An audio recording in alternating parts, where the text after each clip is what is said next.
ઉપરાષ્ટ્રપતિ જગદીપ ધનખરે ભોપાલમાં આરએસએસના નેતાના પુસ્તકનું કર્યું વિમોચન. વસ્તી વિષયક ફેરફારો પર વ્યક્ત કરી ચિંતા. ભોપાલમાં આયોજિત એક પુસ્તક વિમોચન સમારોહમાં ભારતના ભૂતપૂર્વ ઉપરાષ્ટ્રપતિ જગદીપ ધનખરે રાષ્ટ્રીય સ્વયંસેવક સંઘના વરિષ્ઠ પ્રચારક મનમોહન વૈદ દ્વારા લિખિત પુસ્તક હમ ઓર યહ વિશ્વનું લોકાર્પણ કર્યું હતું.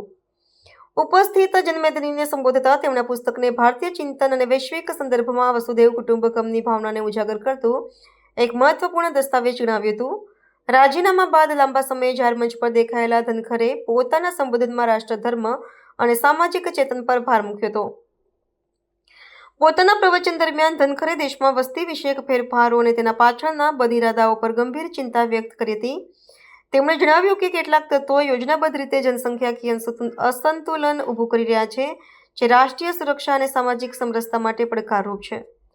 તેમણે આર્ટિફિશિયલ ઇન્ટેલિજન્સ અને ઇન્ફોર્મેશન વોરફેર જેવા આધુનિક જોખમોનો ઉલ્લેખ કરતા કહ્યું કે આજે સભ્યતાઓ વચ્ચે સંઘર્ષ ચાલી રહ્યો છે, જેમાં ભારતને પોતાના મૂળ વારસા અને સંસ્કૃતિમાંથી બળ મેળવવાની જરૂર છે. આ દરમિયાન તેમણે વર્તમાન સમયમાં ફેલાવવામાં આવતા ભ્રામક પ્રચાર એટલે કે નેરેટિવ વિશે કટાક્ષ કરતા કહ્યું કે ભગવાન કરે આપણે કોઈ નેરેટિવના ચક્કરમાં ન ફસાઈએ. તેમનું આ વિધાન હાલના રાજકીય અને સામાજિક પરિદૃશ્યમાં ચાલી રહેલા માહિતી યુદ્ધ અને લોકોની ધારણાઓ બદલવાના પ્રયાસો તરફ અંગુલી નિર્દેશ કરતું હતું.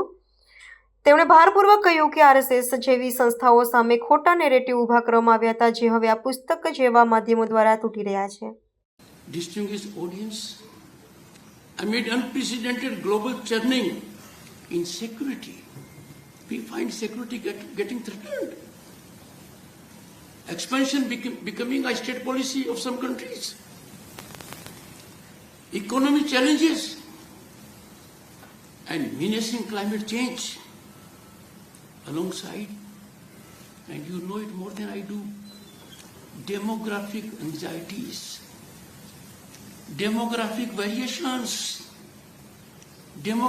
variations with a purpose, demographic variation linked to grabbing of power, information warfare. Tiwadi had talked about narratives. भगवान करे कोई नैरेटिव के चक्कर में न फंस जाए.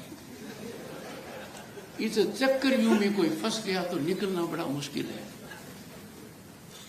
मैं अपना उदाहरण नहीं दे रहा हूं.